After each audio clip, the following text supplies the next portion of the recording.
ಚೈವ ನರೋತ್ತಮಂ ದೇವೇಂ ಸರಸ್ವತೀಂ ನ್ಯಾಸಂ ತಥೋ ಧೀಮತೇರೇತ್.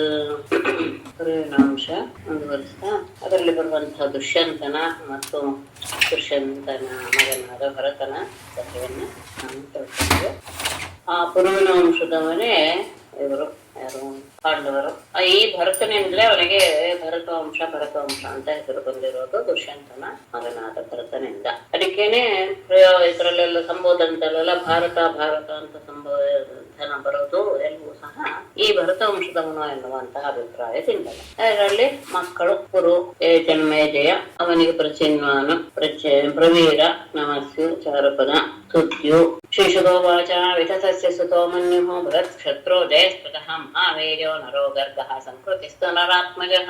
ಕಥೆಯನ್ನ ಮುಂದುವರಿಸ್ತಾ ವಿತತಸ್ಯ ಸುತಃ ಮನ್ಯುಃ ಬೃಹತ್ ಕ್ಷತ್ರಃ ತತಃ ಜಯಃ ಮಹಾವೀರ್ಯಃ ನರಃ ಗರ್ಗಃ ಸಂಕೃತಿಃ ನರಾತ್ಮಜಃ ಸಂಕೃತಿಃ.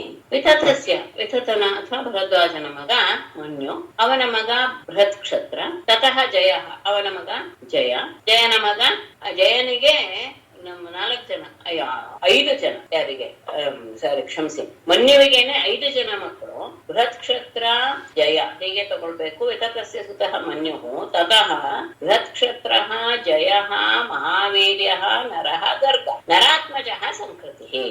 ಆ ಮನ್ಯುವಿನ ಮಗ ಮನ್ಯುವಿಗೆ 5 ಜನ ಮಕ್ಕಳು, ಬೃಹತ್ ಕ್ಷತ್ರ, ಜಯ, ಮಹಾವೀರ್ಯ, ನರ ಮತ್ತು ಗರ್ಗ. ಅದರಲ್ಲಿ ನರಾತ್ಮಜಃ ಸಂಕೃತಿ, ನರನ ಮಗನಾಗಿ ಹುಟ್ಟಿದವನು ಸಂಕೃತಿ. ಆಮೇಲೆ ಆದ್ರೆ ಈ 5 ಜನರಲ್ಲಿ ಒಬ್ಬನನ್ನ ಮಾತ್ರ ತಗೊಂಡು ಹೇಳಕ್ ಕೊಟ್ಟಿದ್ದಾರೆ. ಏನು ಅಂತ ಇದು ಕಾರಣ ಕೊಟ್ಟಿಲ್ಲ. ಗುರುಶ್ಚ ರಂತಿದೇವಶ್ಚ ಸಂಕೃತೆ ಪಾಂಡುನಂದನ ರಂತಿದೇವಸ್ಯ ಯಶಃ ಇಹಾಮುತ್ರ ಚ ಗೀಯತೆ. ರಂತಿದೇವನ ವಿಷಯ ಹೇಳ್ಬೇಕಾಗಿದೆ, ಹಾಗಾಗಿ ಉಳ್ತೊಡ್ದೇನು ಅಂತಹ ವೈಶಿಷ್ಟ್ಯ ಇಲ್ಲ ಅನ್ನೋದ್ರಿಂದ ಬಿಟ್ರು ಅನ್ಕೊಳ್ತೇನೆ. ಗರ್ಗನ ನರನ ಮಗ ಸಂಕೃತಿ, ಪಾಂಡುನಂದನ ಸಂಕೃತೇಹೇ ಗುರುಃ ರಂತಿದೇವಃ ಚ ರಂತಿದೇವಸ್ಯ ಯಶಃ ಹೇ ಇಹ ಅಮುತ್ರ ಚ ಗೀಯತೆ. ಸಂಕೃತೇಹೇ ಸಂಕೃತಿಗೆ, ನರನ ಮಗನಾದ ಸಂಕೃತಿಗೆ ಗುರು ಮತ್ತು ರಂತಿದೇವ ಎನ್ನುವಂತಹವರು ಇಬ್ಬರು. ಪಾಂಡುನಂದನ ಸಂಬೋಧನೆ ಪರೀಕ್ಷಿತನೇ. ಸಂಕೃತಿಗೆ ಗುರು ರಂತಿದೇವಶ್ಚ ಇತಿ ದ್ವೌ ಪುತ್ರೋ. ರಂತಿದೇವಸ್ಯ ಯಶಃ ಹೇ, ರಂತಿದೇವ ಎನ್ನುವಂತಹ ವ್ಯಕ್ತಿಯ ಕೀರ್ತಿಯಂತೂ ಇಹ ಅಮುತ್ರ ಚ ಗೀಯತೆ. ಭೂಲೋಕದಲ್ಲಿಯೂ ಪರಲೋಕದಲ್ಲಿ ಎರಡೂ ಕಡೆಯೂ ಸಹ ಅವನ ಕೀರ್ತಿಯನ್ನ ಎಲ್ಲರೂ ಹಾಡಿ ಹೊಗಳ್ತಾರೆ. ಅಂತಹ ರಂತಿದೇವನ ಬಗ್ಗೆ ಕೇಳಬಹುದು. ಬಹಳ ಅದ್ಭುತವಾದಂತಹ ಅಂದ್ರೆ ಇದು ಏನು ಮನಸ್ಥೈರ್ಯದ ಬಗ್ಗೆ ತುಂಬಾ ಹೇಳ್ತಾರೆ. ಅವನ ಯದ್ಯಪಿ ಏನು ರಾಜನಾಗಿ ಆ ರೀತಿಯಾದಂತಹದ್ದು ಕಷ್ಟ ಅನ್ನೋದು ಉದ್ದೇಶ. ವಿಯದ್ವಿತ್ತಸ್ಯ ದರತೋ ಲಬ್ಧಂ ಭೂಕ್ಷತಃ ನಿಷ್ಕಿಂಚನಸ್ಯ ಧೀರಸ್ಯ ಕುಟುಂಬಸ್ಯ ಸೀದತಃ. ಅವನ ರಾಜಭಾರ ಇತ್ಯಾದಿ ಏನನ್ನು ಹೇಳಕ್ ಹೋಗಿಲ್ಲ ಇಲ್ಲಿ. ಆ ಸಂಕೃತಿಯ ಮಗನಾದ ಅಂದ್ರೆ ಗುರು ಮತ್ತು ರಂತಿದೇವ ಎನ್ನುವಂತಹ ರಂತಿದೇವನ ವಿಷಯವನ್ನ ಆತನ ಏನು ನಡವಳಿಕೆಯಿಂದ ಹೇಳಕ್ ಹೊರಡ್ತಾರೆ. ಆತ ಬಹಳ ದಾನ ಮಾಡ್ತಾ ಇದ್ದ ಅನ್ನೋದು ವಿಶೇಷ. ಎಲ್ಲವನ್ನು ದಾನ ಮಾಡ್ಬಿಡ್ತಾನ ಅವನು.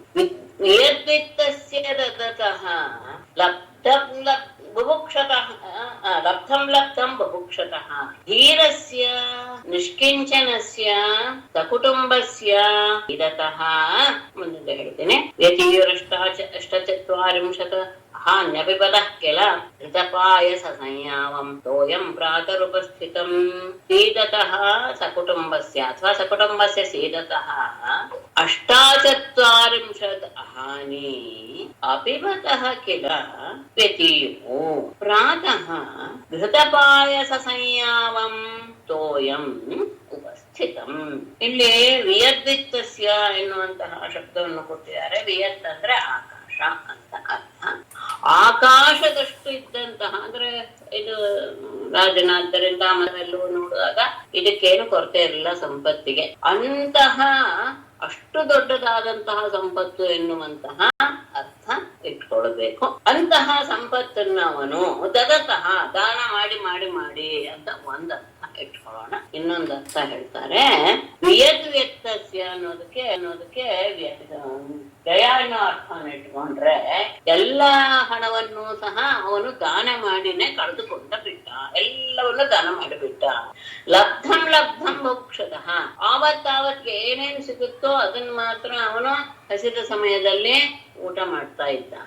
ಹಾಗಿರುವ ನಿಷ್ಕಿಂಚನಸ್ಯ, ಬಡವನಾದ ಧೀರಸ್ಯ, ಆದರೆ ಜ್ಞಾನಿಯಾದಂತಹ ಕುಟುಂಬಸ್ಯ ಸೀತತಃ, ಅವನೊಬ್ಬನೇ ಅಲ್ಲ, ಅವನ ಹೆಂಡತಿ ಮಕ್ಕಳು ಎಲ್ಲರಿಂದ ಹಿಂಸೆಗೆ ಪಡ್ತಾ ಇರುವಂತಹ ಅವನಿಗೆ ಒಮ್ಮೆ 48 48 ದಿನಗಳವರೆಗೆ ಅಪಿಬತಃ ವ್ಯತಿಯುತ್ತಿಲ್ಲ, ನೀರೂ ಸಹ ಸಿಗದೆ 48 ದಿನಗಳವರೆಗೆ ಅವನು ತನ್ನ ಕುಟುಂಬದ ಜೊತೆಗೆ ಉಪವಾಸವಿದ್ದ. ಅಂದ್ರೆ ತನ್ನಲ್ಲಿ ಬಂದು ಯಾರು ಬೇಡ್ತಾರೋ, ಅಂದ್ರೆ ಅತ್ಯಂತ ಸಮೃದ್ಧಿ ಆಗಿತ್ತು, ಎಲ್ಲವನ್ನೂ ಸಹ ಆಕಾಶದಷ್ಟು ಇಟ್ಕೊಂಡ್ರೆ ಎಲ್ಲವನ್ನೂ ಕೊಟ್ಟು ತನ್ನ ಎಲ್ಲ ಸಂಪತ್ತನ್ನು ಅವನು ಕಳ್ಕೊಂಡ್ಬಿಟ್ಟಿದ್ದ. ಆಗಾಗ ಸಿಗ್ತಾ ಇದ್ದಂತ ಆಹಾರದಿಂದಲೇ ಅವನು ಧರ್ಮಭರಣವನ್ನ ಮಾಡ್ತಾ ಇದ್ದ. ಮತ್ತೆ ಕುಟುಂಬ ಬೇರೆ.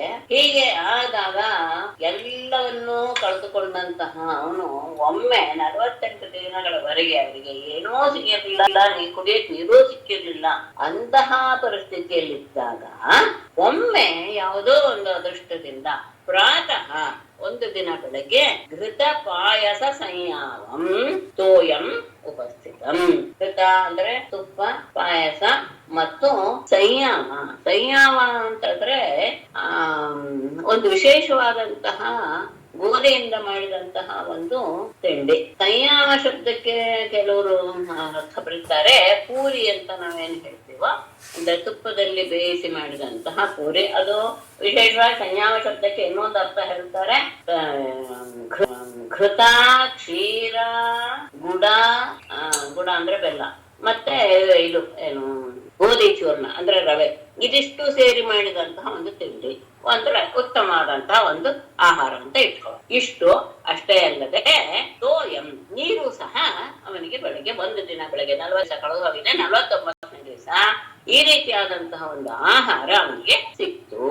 ಕೃಚ್ಛ ಪ್ರಾಪ್ತ ಕುಟುಂಬಸ್ಯ ಶುತೃಭ್ಯಾಂ ಜಾತವೇ ಪಥೋಃ ಅತಿಥಿರ್ಬ್ರಾಹ್ಮಣ ಕಾಲೇ ಭೋಕ್ತಕಾಮಸ್ಯ ಚಾಗಮತ್. ಶುತೃಭ್ಯಾಂ ಜಾತವೇ ಪಥೋಃ ಕೃಚ್ಛ ಪ್ರಾಪ್ತ ಕುಟುಂಬಸ್ಯ ಭೋಕ್ತಕಾಮಸ್ಯ ಕಾಲೇ ಬ್ರಾಹ್ಮಣಃ ಅತಿಥಿಃ ಚ ಆಗಮತ್. ಇನ್ನೇನು ಊಟ ಮಾಡ್ಬೇಕು. ಕ್ಷುತೃಭ್ಯಾಂ, ಕ್ಷುತ್ ಅಂದ್ರೆ ಹಸಿವು, ತೃಟ್ ಅಂದ್ರೆ ಬಾಯಾರಿಕೆ. ಹಸಿವು ಬಾಯಾರಿಕೆಗಳಿಂದ ಜಾತವೇ ಪಥೋಃ 48 ದಿವಸ ಇಲ್ಲ ಅಂದ್ರೆ ಏನು ಹೇಳುತ್ತೆ, ಮೈಯಲ್ಲೆಲ್ಲ ನಡುಕ ಉಂಟಾಗ್ಬಿಟ್ಟಿದೆ. ಕೃಚ್ಛ ಪ್ರಾಪ್ತ ಕುಟುಂಬಸ್ಯ, ಅತ್ಯಂತ ಸಂಕಟದ ಪರಿಸ್ಥಿತಿಯನ್ನು ಹೊಂದಿದಂತಹ ಅವನಿಗೆ ಭೋಕ್ತು ಕಾಮಸ್ಯ, ಇಷ್ಟೆಲ್ಲ ಸಿಕ್ಕಿದೆಯಲ್ಲ ಅದನ್ನ ಊಟ ಮಾಡೋಣ ಅಂತ ಎಲ್ಲರೂ, ಅವನು ಮತ್ತೆ ಮನೆಯವರೆಲ್ಲರೂ ಸಹ ಇದ್ದಾಗ, ಅಂತಹ ಕಾಲ ಆ ಸಂದರ್ಭದಲ್ಲಿ ಬ್ರಾಹ್ಮಣ ಅತಿಥಿ ಆತ. ಒಬ್ಬ ಅತಿಥಿಯಾಗಿ ಒಬ್ಬ ಬ್ರಾಹ್ಮಣ ಇನ್ನೇನು ಊಟ ಮಾಡ್ಬೇಕು, ನಾನು ಎಲ್ಲ ಮಾಡಿಕೊಂಡು ಸಿದ್ಧವಾಗಿ ಊಟಕ್ಕೆ ಕೂತ್ಕೊಳ್ತಾ ಇದ್ದಾರೆ. ಆಗ ಒಬ್ಬ ಬ್ರಾಹ್ಮಣ ಅತಿಥಿಯಾಗಿ ತಸ್ಮೈ ಸಂವ್ಯಭಜತ್ ಸೋನ್ನಂ ಆದೃತ್ಯ ಶ್ರದ್ಧಾನ್ವಿತಃ ಹರಿಂ ಸರ್ವತ್ರ ಸಂಪಶ್ಯನ್ ಸಭುಕ್ತ್ವಾ ಪ್ರಯೋ ದ್ವಿಜಃ. ಸರ್ವತ್ರ ಹರಿಂ ಸಂಪಶ್ಯನ್ ಸಹ ಶ್ರದ್ಧಯಾನ್ವಿತಃ ಆದೃತ್ಯ ತಸ್ಮೈ ಅನ್ನಂ ಸಂವ್ಯಭಜತ್ ಸಹ ದ್ವಿಜಃ ಭುಕ್ತ್ವಾ ಪ್ರಯೋ. ಹರಿಂ ಸರ್ವತ್ರ ಸಂಪಶ್ಯನ್, ಎಲ್ಲ ಕಡೆಗೂ ಸಹ ಪರಮಾತ್ಮನೇ ಇದ್ದಾನೆ ಎನ್ನುವಂತಹ ಜ್ಞಾನ ಅವರಿಗೆ ಬಂದಿದ್ದರಿಂದ ಆ ಬಂದಂತಹ ಬ್ರಾಹ್ಮಣನೂ ಸಹ ಹರಿಯ ಸ್ವರೂಪ ಅಂತ ಭಾವಿಸಿ ಶ್ರದ್ಧಾನ್ವಿತ, ಬಹಳ ಶ್ರದ್ಧೆಯಿಂದ ಆದೃತ್ಯ ಅವನನ್ನ ಆಧರಿಸಿ ಆ ಸಹ ಗ್ರಂಥಿದೇವನು ತಸ್ಮೈ ಅನ್ನಂ ಸಂವ್ಯಭಜತ್, ತನ್ನ ಬಂದಂತಹ ಆಹಾರವನ್ನೇ ಸ್ವಲ್ಪ ವಿಭಾಗ ಮಾಡಿ ಒಂದಷ್ಟು ಇಟ್ಕೊಂಡು ಉಳಿದ ಅನ್ನವನ್ನ ಅತಿಥಿಗೆ ಕೊಟ್ಟ. ದ್ವಿಜ ಸಹ ದ್ವಿಜ ಭಕ್ತ ಪ್ರಯೋ, ಆ ಬ್ರಾಹ್ಮಣ ಊಟ ಮಾಡಿ ಅಲ್ಲಿಂದ ಹೋದ.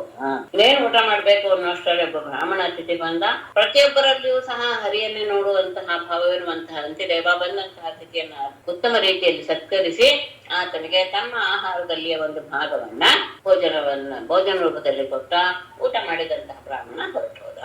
ಇನ್ನೇನು ಊಟ ಮಾಡ್ಬೇಕು ಉಳಿದನ್ನು ಅಂತ ಹೇಳುವಾಗ ಅಥಾನ್ಯೋ ಭೋಕ್ಷ್ಯಮಾಣಸ್ಯ ವಿಭಕ್ತಸ್ಯ ಮಹೀಪತೆ ವಿಭಕ್ತಂ ಅವದತ್ ತಸ್ಮೈ ವಿಶಲಾಯ ಹರಿಂ ಸ್ಮರನ್ ಮಹೀಪತೆ ಅಥ ವಿಭಕ್ತಸ್ಯ ಭೋಕ್ಷ್ಯಮಾಣಸ್ಯ ಅನ್ಯಃ ಆಗತಃ ತಮ್ಮ ಇಟ್ಕೊಳ್ಬೇಕು. ಹರಿಂ ಸ್ಮರನ್ ತಸ್ಮೈ ವಿಶಲಾಯ ವಿಭಕ್ತಂ ವ್ಯವಜತ್. ಅಥ ಮಹೀಪತೆ ಪರೀಕ್ಷಿತನೆ ಅಥ ಬಳಿಕ ವಿಭಕ್ತಸ್ಯ ಭೋಕ್ಷ್ಯಮಾಣಸ್ಯ ಬ್ರಾಹ್ಮಣನಿಗೆ ಕೊಟ್ಟು ಉಳಿದಂತಹ ಆಹಾರದಿಂದ ಇನ್ನೇನು ಊಟ ಮಾಡಬೇಕು ಅಂತ ಅನ್ಯ ಇನ್ನೊಬ್ಬ ವ್ಯಕ್ತಿ ಬಂದ, ಅವನು ಶೂದ್ರ ವ್ಯಕ್ತಿ. ಹರಿಂ ಸ್ಮರನ್ ಅವನಲ್ಲಿಯೂ ಸಹ ಹರಿ ಇದ್ದಾನೆ ಅಂತ ಭಾವಿಸಿದಂತಹ ರತಿದೇವ ವಿಭಕ್ತಂ ವ್ಯವಚತ್ ಆ ಬಂದಿದ್ದರಲ್ಲಿ ಇದ್ದಿದ್ದರಲ್ಲಿಯೇ ಸ್ವಲ್ಪ ವಿಭಾಗ ಮಾಡಿ ತಸ್ಮೈ ವೃಷಲಾಯ ಆ ಶೂದ್ರನಿಗೆ ಅದನ್ನ ಕೊಟ್ಟ. ಬ್ರಾಹ್ಮಣನಿಗೆ ಕೊಟ್ಟು ಉಳಿದದ್ದನ್ನ ಸ್ವೀಕಾರ ಮಾಡಬೇಕು ಅಂತ ಹೊರಟಾಗ ಇನ್ನೊಬ್ಬ ಶೂದ್ರ ಬಂದ, ಕಸಿದುಕೊಂಡಂತಹ ಒಬ್ಬ ಶೂದ್ರ. ಆಗ ಉಳಿದದ್ದರಲ್ಲಿಯೇ ಸ್ವಲ್ಪ ಇಟ್ಟುಕೊಂಡು ವಿಭಾಗ ಮಾಡಿ ಆ ಉಳಿದ ಶೂದ್ರನಾದ ಅತಿಥಿಗೆ ಆಹಾರವನ್ನ ಕೊಟ್ಟ. ಯಾತೆ ಶೂದ್ರೇ ತಮನ್ಯೋ ಅತಿಥಿಷ್ವಭಿರಾವೃತಃ ರಾಜನ್ಮೇದಿ ಯಥಾಮನ್ನಂ ತಗಣಾಯ ಬಭುಕ್ಷತೆ. ಶೂದ್ರೇ ಯಾತೆ ತಂ ಅನ್ಯಃ ಅತಿಥಿಃ ಶ್ವಭಿಃ ಆವೃತಃ ಅಗಾತ್ ರಾಜನ್ ತಗಣಾಯ ಬಭುಕ್ಷತೆ ಮೇ ಅನ್ನಂ ದೀಯತಾಂ. ಶೂದ್ರೇ ಯಾತೆ ಶೂದ್ರ ಅವನು ಊಟ ಮಾಡಿ ಹೋದಾಗ ಆಮೇಲೆ ಇನ್ನೊಬ್ಬ ಅನ್ಯ ಅತಿಥಿ ಇನ್ನೊಬ್ಬ ಅತಿಥಿ ಬಂದ. ಏನು ಶ್ವಭಿಃ ಆವೃತಃ ನಾಯಿಗಳಿಂದ ಸುತ್ತುವರಿದಂತಹ ನಾಯಿಗಳನ್ನು ಕರೆದುಕೊಂಡು ತನ್ನ ಜೊತೆಗೆ ಇನ್ನೊಬ್ಬ ಅತಿಥಿ ಬಂದ. ಅವನು ಬಂದು ಹೇಳ್ತಾನೆ, ರಾಜನೇ ತಗಣಾಯ ನನ್ನ ಗುಂಪಿನಲ್ಲಿರುವಂತಹ ಈ ನಾಯಿಗಳಿಗೂ ಮತ್ತು ಮುಮುಕ್ಷತೆ ಹಸಿದಿರುವಂತಹ ನನಗೂ, ಅದು ಅವುಗಳು ಹಸಿವಿದೆ ನಾನು ಹಸಿದ್ದೇನೆ, ಇಂತಹ ನನಗೆ ಅನ್ನಂ ಆಹಾರವನ್ನು ಕೊಡು. ನಾನು ಮತ್ತು ನನ್ನ ಗಣಗಳಾದ ನಾಯಿಗಳು ಸಹ ಹಸಿ ಹೋಗಿದ್ದೀವಿ, ಅವುಗಳಿಗೆ ಏನಾದ್ರೂ ನನಗೂ ಕೊಡು ಅಂತ ಶೂದ್ರ ಹೋದ ತಕ್ಷಣ ಇನ್ನೊಬ್ಬ ಬಂದ. ಅವನು ಈ ರೀತಿಯಾಗಿ ಹೇಳ್ದ. ಈಗ ಇದ್ದಿದ್ದೆ ಸ್ವಲ್ಪ, ಆದ್ದರಿಂದ ಇವುಗಳದ್ದೆಲ್ಲವನ್ನು ಸಾದೃತ್ಯಾವಶಿಷ್ಟಂ ಯತ್ ಬಹುಮಾನ ಪುರಸ್ಕೃತಂ ತಚ್ಚದತ್ವಾ ನಮಶ್ಚಕ್ರೆ ಶ್ವಭ್ಯಃ ಶ್ವಪತಯೇ ವಿಭುಃ ಬಹುಮಾನ ಪುರಸ್ಕೃತಂ ಆದೃತ್ಯ ಯತ್ ಅವಶಿಷ್ಟಂ ತಚ್ಚ ಶ್ವಪತಯೇ ಶ್ವಭ್ಯಃ ದತ್ವಾ ನಮಃ ಚಕ್ರೆ. ಆ ರಾಜನು ಬಹುಮಾನ ಪುರಸ್ಕೃತಂ ಅತ್ಯಂತ ಗೌರವ ಭಾವದಿಂದ ಆದೃತ್ಯ ಬಂದಂತಹ ಅತಿಥಿಯನ್ನ ಆಧರಿಸಿ ಯತ್ ಅವಶಿಷ್ಟಂ ಏನು ಸ್ವಲ್ಪ ಆಹಾರ ಉಳ್ಕೊಂಡಿತ್ತೋ ತಚ್ಚ ಅದನ್ನು ಶ್ವಪತಯೇ ಶ್ವಭ್ಯ ಆ ನಾಯಿಯ ಒಡೆಯನಾದವನಿಗೋ ಮತ್ತು ನಾಯಿಗಳಿಗೂ ದತ್ವ ಕೊಟ್ಟು ನಮಶ್ಚಕ್ರೆ ಮಗಂತಾನೆ ಅವನಲ್ಲಿದ್ದಾನೆ ಅಂತ ಹೇಳಿ ಅವನು ನಮಸ್ಕಾರ ಮಾಡಿದ. ಬಂದಂತಹ ನಾಯಿ ಮತ್ತು ಆ ನಾಯಿಯ ಒಡೆಯನಿಗೆ ಎಲ್ರಿಗೂ ಸಹ ಉಳಿದಂತಹ ಅನ್ನವನ್ನೆಲ್ಲ ಕೊಟ್ಟು ಪರಮಾತ್ಮನಿಗೆ ನಮಸ್ಕಾರ ಮಾಡಿದ. ಏನಾಯ್ತು ಈಗ ನೀರು ಮಂತ್ರ ಪಾನೀಯ ಮಾತ್ರ ಮುಚ್ಛೇಷಂ ತಚ್ಚೈಕವರಿದರ್ಪಣಂ ವಾಸ್ಯತಃ ಪುಲ್ಕಸೋಭ್ಯಾಗಾತ್ ಅಪೋದೇಹಿ ಅಶುಭಸ್ಯ ಮೇ. ಪಾನೀಯ ಮಾತ್ರಂ ಉಚ್ಛೇಷಂ ತತ್ ಚ ಏಕಪರಿತರ್ಪಣಂ ಪಾಸ್ಯತಃ ಪುಲ್ಕಸಃ ಅಭ್ಯಾಗಾತ್ ಅಶುಭಸ್ಯ ಮೇ ಅಪಹದೇಹಿ. ಪಾನೀಯ ಮಾತ್ರ ಉಚ್ಛೇಷಂ ಕೇವಲ ನೀರು ಮಾತ್ರ ಉಳಿದಿತ್ತು. ತಚ್ಚ ಆ ನೀರು ಸಹ ಊಟ ಭೋಜನ ಹಾಕಿದವ್ರಿಗೆಲ್ಲ ನೀರು ಎಲ್ಲ ಖಾಲಿ ಆಗಿತ್ತಲ್ಲ, ಅದು ಸಹ ಏಕಪರಿತರ್ಪಣಂ ಒಬ್ಬರಿಗೆ ಮಾತ್ರ ಆಗುವಷ್ಟು ಆಯ್ತು. ಅದನ್ನೇ ಕುಡಿಬೇಕು ಅಂತ ಪಾಸ್ಯತಃ ಕುಡಿಬೇಕು ಅಂತ ಬಯಸಿದಾಗ ಪುಲ್ಕ ಸಹ ಒಬ್ಬ ಚಾಂಡಾಲ ಬಂದ. ಅವನು ಹೇಳ್ತಾನೆ, ಅಶುಭಸ್ಯ ಮೇ ನೀಚನಾದಂತಹ ನನಗೆ ಅಪಹದೇಹಿ ನನಗೆ ನೀರು ಕೊಡು. ಆ ನೀರನ್ನಾದ್ರೂ ಅದನ್ನೇ ಪಾಲ್ ಮಾಡ್ಕೊಂಡು ಕುಡಿಬೇಕು ಎನ್ನುವ ಭಾವ ಬಂದಾಗ ಒಬ್ಬ ಚಂಡಾಲ ಬಂದ. ಅವನು ಹೇಳ್ತಾನೆ, ನಾನು ನೀಚ ಜನ್ಮದಲ್ಲಿ ಹುಟ್ಟಿದವನು, ನನಗೆ ನೀರು ಕೊಡು ಅಂತ. ಅಂದ್ರೆ ಅವನು ನೀರು ಕೊಡು ಅಂತ ಕೇಳಿದ್ದು ಹೇಗಿತ್ತು ಅನ್ನೋದನ್ನ ಮುಂದಿನ ಶ್ಲೋಕದಲ್ಲಿ ಹೇಳ್ತಾರೆ. ತಸ್ಯ ತಾಂ ಕರುಣಾಮಾಚಂ ನಿಶಮ್ಯ ಕುಲಶ್ರಮ ಉಪಯಾಭಷಂತಪ್ತಃ ಇದಮಾಹ ಅಮೃತಂ ವಚಃ. ತಸ್ಯ ವಿಪುಲಶ್ರಮಾಂ ತಾಂ ಕರುಣಾಂ ವಾಚಂ ನಿಶಮ್ಯ ಕೃಪಯಾ ಸಂತಪ್ತಃ ಇದಂ ಅಮೃತಂ ವಚಃ. ಅವನು ಹೇಳಿದ್ನ ಆ ನೀಚನಾದ ಆ ಚಂಡಾಲಕ್ಕೆ ಹೇಳಿದ್ದು ಹೇಗಿತ್ತು ಅಂದ್ರೆ, ತಸ್ಯ ಆ ಚಂಡಾಲನ ವಿಪುಲ ಶ್ರಮ, ಅತ್ಯಂತ ಆಯಾಸದಿಂದ, ಅಂದ್ರೆ ಪೂರ್ತಿ ಅವನಿಗೆ ನಾನು ನೀರ್ ಕೊಡು ಅಂತ ಹೇಳೋದಕ್ಕೂ ಶಕ್ತಿ ಇಲ್ಲ, ಅಷ್ಟು ಅವನು ಬಳಲಿ ಹೋಗಿದ್ದಾನೆ. ತಾಂ ಕರುಣಾಮಾಚಂ ನಿಶಮ್ಯ, ಅಂತಹ ಬಳಲಿಕೆಯಿಂದ ಕೂಡಿದ ಕರುಣೆಯನ್ನು ಹುಟ್ಟಿಸುವಂತಹ ಮಾತನ್ನ ಕೇಳಿ ಕೃಪೆಯ ವೃಷಸಂತಪ್ತ, ಇವನಿಗೆ ಕರುಣಾಭಾವದಿಂದ ಕೂಡಿದಂತಹ ರಾಜ ಅವನಿಗೆ ಇನ್ನೂ ಹಿಂಸೆ ಆಗೋಯ್ತು. ಆ ಧ್ವನಿಯನ್ನ ಕೇಳಿ ಹಿಂಸೆ ಆಗೋಯ್ತು. ಅವನು ಇದಂ ಅಮೃತಂ ಮಚಃ, ಆಗ ಇಂತಹ ಮನಸ್ಸಿನಲ್ಲಿ ಬಹಳ ಹಿಂಸೆ ಆಗಿ ಅವನು ಅಮೃತಮಯವಾದಂತಹ ಒಂದು ಮಾತನ್ನ ಆಡ್ತಾನೆ. ಕಂತಿದೇವ ಈಗ ಒಂದು ಮಾತು ಆಡ್ತಾನೆ ಅಂತ ಹೋಗ್ತಾರೆ. ಆ ಬಂದಂತಹ ನೀರು ಕೇಳಕ್ಕೆ ಬಂದಂತಹ ಯಾಚಕನಿಗೆ ನೀರು ಕೊಡುವಂತ ಕೇಳುವಷ್ಟು ಶಕ್ತಿಯೂ ಇಲ್ಲದೆ ಇರುವಂತಹ ಪರಿಸ್ಥಿತಿ, ಅದನ್ನ ನೋಡಿದಾಗ ರಂತಿದೇವನಿಗೆ ಬಹಳ ದುಃಖ ಆಗ್ಬಿಡುತ್ತೆ. ಆಗ ಅವನ ಬಾಯಿಂದ ಇಂತಹ ಮಾತು ಬರುತ್ತೆ. ನ ಕಾಮಯೇಹಂ ಗತಿಮೇಶ್ವರ ಪರಾಂ ಅಷ್ಟರ್ಥಯುಕ್ತ ಪುನರ್ಭವಂ ವಾ ಆತ್ಮಂ ಪ್ರಪದ್ಯೆ ಅಖಿಲ ದೇಹ ಭಾಜಾಂ ಅಂತಸ್ಥಿತೋ ಏನ ಭವಂತ್ಯ ದುಃಖಾಃ. ಅಹಂ ಈಶ್ವರಾತ್ ಅಷ್ಟರ್ಥಯುಕ್ತಾಂ ಪರಾಂ ಗತಿಂ ಅಪುನರ್ಭವಂ ವಾ ನ ಕಾಮಯೇ ಅಖಿಲ ದೇಹ ಭಾಜಾಂ ಆರ್ತಿಂ ಪ್ರಪದ್ಯೆ ಏನ ಅದುಃಖಾಃ ಭವಂತಿ ಅದುಃಖಾಃ ಅಂತ ಹೇಳಿ ಭಕ್ತಿ. ಅಖಿಲ ದೇಹ ಭಾಜಾಂ ಅಂತಸ್ಥಿತಃ ಆರ್ತಿಂ ಪ್ರಪದ್ಯೆ ಏನ ಅದುಃಖಾಃ ಭವಂತಿ. ಎಷ್ಟು ದುಃಖ ಆಗ್ಬಿಡುತ್ತೆ ಅವನ ಪರಿಸ್ಥಿತಿ ನೋಡಿ ಅಂದ್ರೆ ಅವನು ಹೇಳ್ತಾನೆ, ಅಹಂ ನಾನು ಈಶ್ವರಾತ್ ಪರಮೇಶ್ವರನಿಂದ ಅಷ್ಟರ್ಥಯುಕ್ತ ಅಷ್ಟ ಸಿದ್ಧಿಗಳಿಂದ ಕೂಡಿದಂತಹ ಗತಿಯನ್ನಾಗಲಿ ಅಥವಾ ಅಷ್ಟಸಿದ್ಧಿಯಿಂದ ಕೂಡಿದಂತಹ ಸಂಪತ್ತನ್ನಾಗಲಿ ಅದನ್ನ ತಗೊಳ್ಬಹುದು. ಪರಾಂ ಗತಿಂ ಅತ್ಯಂತ ಉತ್ತಮವಾದಂತಹ ಪರಮಗತಿಯನ್ನಾಗಲಿ, ಅಷ್ಟೇ ಅಲ್ಲ ಅಪುನರ್ಭವಂಬ ನಾನು ಮೋಕ್ಷವನ್ನ ಮತ್ತೆ ಹುಟ್ಟದೇ ಇರುವಂಥದ್ದು ಮೋಕ್ಷವನ್ನಾಗಲಿ ನ ಕಾಮಯೇ ನಾನು ಬಯಸೋದಿಲ್ಲ. ಪರಮಾತ್ಮನನ್ನು ನಾನು ಅಷ್ಟಸಿದ್ಧಿಗಳಿಂದ ಕೂಡಿದ ಐಶ್ವರ್ಯವನ್ನಾಗಲಿ ಉತ್ತಮವಾದಂತಹ ಗತಿಯನ್ನಾಗಲಿ ಅಥವಾ ಮೋಕ್ಷವನ್ನಾಗಲಿ ನಾನು ಕೇಳೋದಿಲ್ಲ.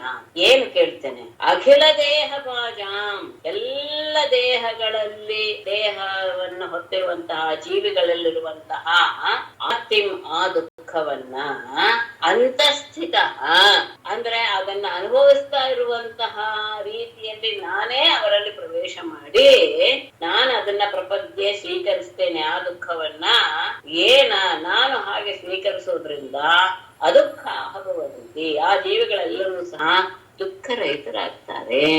ನನಗೆ ಸಿದ್ಧಿಯಾಗಲಿ ಅಷ್ಟಸಿದ್ಧಿಯಾಗಲಿ ಉತ್ತಮವಾದಂತಹ ಲೋಕವಾಗಲಿ ಅಥವಾ ಮೋಕ್ಷವಾಗಲಿ ಯಾವುದೂ ಸಹ ನನಗೆ ಬೇಡ.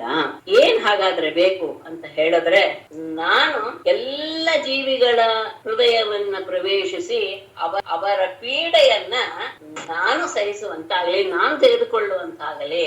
ಹಾಗೆ ಆದಾಗ ನಾನು ಆ ರೀತಿಯಾಗಿ ಅವರ ದುಃಖವನ್ನೆಲ್ಲ ನಾನು ಸ್ವೀಕರಿಸಿದಾಗ ಅವರು ದುಃಖ ಮುಕ್ತರಾಗ್ತಾರಲ್ಲ, ಅದು ಮಾತ್ರ ನಾನು ಕೇಳ್ತೀನಿ ಹೊರತು ಇನ್ಯಾವುದೂ ಇಲ್ಲ. ಅಂದ್ರೆ ಯಾವ ಪ್ರಾಣಿಗೂ ಯಾವ ಜೀವಿಗೂ ಸಹ ಈ ರೀತಿಯ ದುಃಖ ಬರೋದು ಬೇಡ.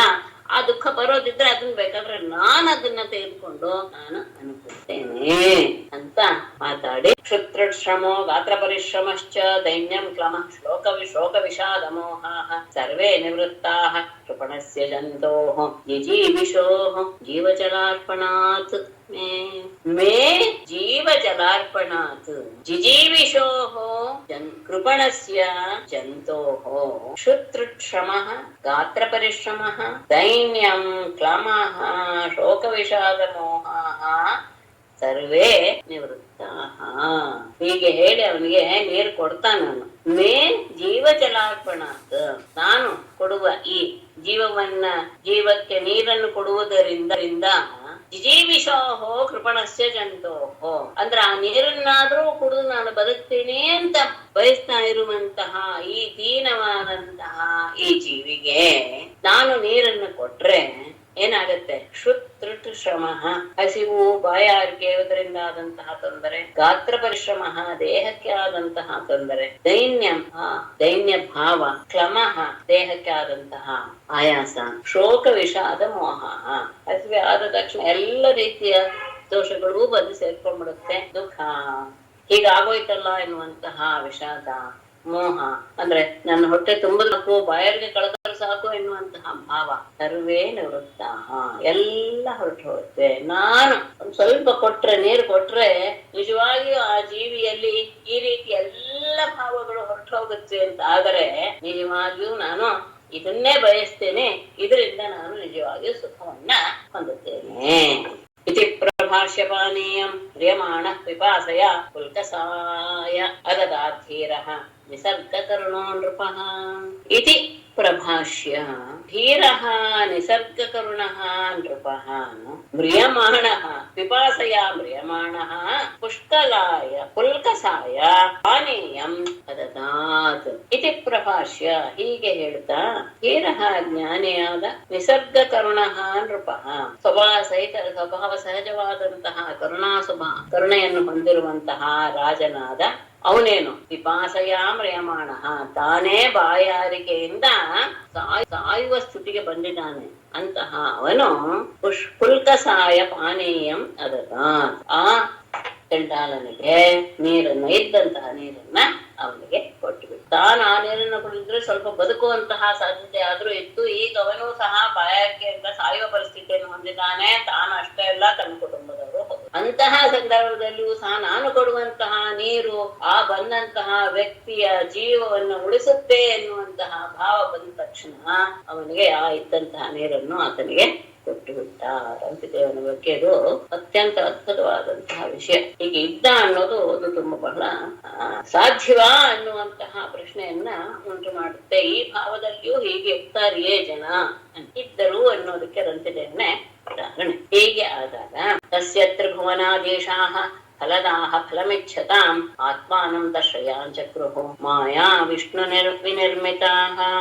ತ್ರಿಭುವನಾದೇಶಾಃ ಫಲದಾಹ ಮಾಯಾಃ ವಿಷ್ಣುವಿನಿರ್ಮಿತಾಃ ಮಾಯಾಃ ವಿಷ್ಣುವಿನಿರ್ಮಿತಾಃ ಮಾಯಾಃ ಫಲಮಿಚ್ಛತಾಂ ಇಲ್ಲ ತಸ್ಯ ಆತ್ಮಾನಂ ದರ್ಶಯಾಚಕ್ರುಃ. ಇದೆಲ್ಲವೂ ನಡೆದಿದ್ದು ಪರಮ ದೇವತೆಗಳ ಒಂದು ಪರೀಕ್ಷಾರ್ಥವಾಗಿಯೇ. ಅವರೇ ಎಲ್ಲ ರೀತಿಯಾಗಿಯೂ ಸಹ ಬ್ರಾಹ್ಮಣನಾಗಿ ಶೂದ್ರನಾಗಿ ಎಲ್ಲ ರೀತಿಯಲ್ಲಿಯೂ ಬಂದು ಆತನನ್ನ ಪರೀಕ್ಷೆ ಮಾಡಿ, ತ್ರಿಭುವನಾದೇಶ 3 ಲೋಕಕ್ಕೂ ಒಡೆಯರಾದಂತಹ ಅಂದ್ರೆ ಬ್ರಹ್ಮ ವಿಷ್ಣು ಮಹೇಶ್ವರ ಎಲ್ಲರೂ ಸಹ ಫಲದಾಹ ಆತನಿಗೆ ಭಕ್ತರ ಅಭಿಲಾಷೆಯನ್ನ ಕೊಡುವಂತಹ ಅವರು ವಿಷ್ಣು ನಿರ್ಮಿತಾಹ ಮಾಯಾ, ವಿಷ್ಣುವಿನಿಂದ ಅಂದ್ರೆ ಮಾಯಾಶಕ್ತಿಗೆ ಅನುಗುಣವಾಗಿ ಅಂದ್ರೆ ಈ ರೀತಿಯಾಗಿ ಬ್ರಾಹ್ಮಣರಾಗಿ ಶೂದ್ರರಾಗಿ ಎಲ್ಲ ರೀತಿಯಾದಂತಹ ಪರೀಕ್ಷೆಯನ್ನ ಮಾಡಿದವರಾಗಿ ಆತನ ಧೈರ್ಯ ಆತನ ನಿಗ್ರಹ ಎಲ್ಲವನ್ನೂ ಸಹ ಪರೀಕ್ಷೆ ಮಾಡುವ ರೀತಿಯಲ್ಲಿ ಬಂದವರಾಗಿ ತಸ್ಯ ಫಲಮಿಚ್ಛತಾಂ ಆತನಿಗೆ ಫಲವನ್ನು ಕೊಡುವಂತಹ ಭಾವವನ್ನು ಹೊಂದಿದವರಾಗಿ ಆತ್ಮಾನಂ ದರ್ಶಯ ಚಕ್ರುಹು ತಮ್ಮನ್ನ ಅವನ ಎದುರಿಗೆ ಪ್ರಕಟಪಡಿಸಿಕೊಂಡರು. ವಿಷ್ಣುವಿನ ಮಾಯೆಯಿಂದಲೇ ಈ ರೀತಿಯಾಗಿ ಅನೇಕ ವ್ಯಕ್ತಿಗಳ ರೂಪದಲ್ಲಿ ಬಂದು ಪರಮ ರಂತಿದೇವನ ಪರೀಕ್ಷೆಯನ್ನ ಮಾಡಿದಂತಹ ಅವರು ಭಕ್ತರ ಇಚ್ಛೆಯನ್ನೆಲ್ಲ ಪೂರ್ಣಗೊಳಿಸುವಂತಹ ಅವರು ಅವನ ಎಲ್ಲ ಪರೀಕ್ಷೆಯು ಮುಗಿದ ಮೇಲೆ ಅವನ ಎದುರಿಗೆ ತಮ್ಮನ್ನ ತಾವು ಪ್ರಕಟಪಡಿಸಿಕೊಂಡರು. ತವೈದೇಭ್ಯೋ ನಮಸ್ಕೃತ್ಯ ನಿಸ್ಸಂಗೋ ವಿಗತ ಸ್ಪೃಹ ವಾಸುದೇವೇ ಭಗವತಿ ಚಕ್ರೇ ಮನಃ ಪರಂ. ಇದು ಇನ್ನು ಒಂದೊಂದು ಅದ್ಭುತವಾದದ್ದು. ಸಹ ದೇವ್ಯ ನಮಸ್ಕೃತ್ಯ ನಿಸ್ಸಂಗ ವಿಗತ ಸ್ಪೃಹ ವಾಸುದೇವೇ ಭಗವತಿ ಭಕ್ತ್ಯಾ ಮನಃ ಪರಂ ಚಕ್ರೇ ಸಹ ಆ ರಂತಿದೇವನು ತೇಭ್ಯ ನಮಸ್ಕೃತ್ಯ ಅವರೆಲ್ಲರಿಗೂ ಸಹ ನಮಸ್ಕಾರ ಮಾಡಿ ನಿಸ್ಸಂಗ ಯಾವ ಅಭಿಲಾಷೆ ಅಂತ ಹೇಳಕ್ಕಾಗಲ್ಲ, ವಿಗತ ಸ್ಪೃಹ ಎನ್ನುವ ಶಬ್ದ ಇಂದು ಹೋಗಿದೆ. ಯಾವ ಅಭಿಲಾಷೆಯನ್ನು ಸಹ ಪಡೆಯದೆ ಯಾವುದರ ಬಗ್ಗೆಯೂ ಸಹ ಆಸಕ್ತನಾಗದೆ, ಯಾವುದನ್ನ ಪಡಿಬೇಕು ಅನ್ನೋದ್ರಲ್ಲಿಯೂ ಸಹ ಆಸಕ್ತನಾಗದೆ ಎಲ್ಲದರಿಂದಲೂ ಸಹ ಮುಕ್ತನಾಗಿ ವಾಸುದೇವೇ ಭಗವತಿ ವಾಸುದೇವನಾದ ಅಥವಾ ಭಗವಂತನಾದ ವಾಸುದೇವನಲ್ಲೇ ಭಕ್ತಿಯಿಂದ ಪರಂ ಕೇವಲ ಮನಃ ಚಕ್ರೆ ಮನಸ್ಸನ್ನ ನೆಲೆಗೊಳಿಸಿದ. ಅಂದರೆ ಬಂದಂತಹ ಅವರು ನಮಗೆಲ್ಲವನ್ನೂ ಕೊಡೋದಕ್ಕೆ ಸಮರ್ಥರಾದರೂ ಸಹ ಅವನಲ್ಲಿ ಯಾವ ಭಾವವೂ ಇರಲಿಲ್ಲ, ಯಾವುದರಲ್ಲಿಯೂ ಸಹ ಅವನಿಗೆ ಆಸಕ್ತಿ ಇರಲಿಲ್ಲ. ಪರಮಾತ್ಮನಲ್ಲಿಯೇ ತನ್ನ ಮನಸ್ಸನ್ನ ಭಕ್ತಿಯಿಂದ ನೆಲೆಗೊಳಿಸಿ ಅವನು ತನ್ನನ್ನ ಅವರಲ್ಲಿ ಅಂದ್ರೆ ಪರಮಾತ್ಮನಲ್ಲಿ ಸೇರಿಸಿಕೊಂಡು ಬಿಟ್ಟ. ಅಂದ್ರೆ ಅಂಥ ಸಂದರ್ಭದಲ್ಲಿಯೂ ಅವನಿಗೆ ಏನು ಕೇಳಬೇಕು ಅಂತ ಅನ್ನಿಸ್ಲಿಲ್ಲ. ಅದು ವಿಶೇಷ. ಪರಮಾತ್ಮನಲ್ಲಿ ತನ್ನ ಮನಸ್ಸನ್ನ ನೆಲೆಗೊಳಿಸಿ. ಈಶ್ವರಾಲಂಬನಂ ಚಿತ್ತಂ ಕುರ್ವತೋ ಅನನ್ಯರಾಧಸಃ ಮಾಯಾ ಗುಣಮಯೀ ರಾಜನ್ ಸ್ವಪ್ನವತ್ ಪ್ರತ್ಯಲೀಯತ. ಈಶ್ವರಾಲಂಬನಂ ಚಿತ್ತಂ ಅನನ್ಯರಾಧಸಃ ಕುರ್ವತಃ ರಾಜನ್ ಗುಣಮಯೀ ಮಾಯಾ ಸ್ವಪ್ನವತ್ ಪ್ರತ್ಯಲೀಯತ.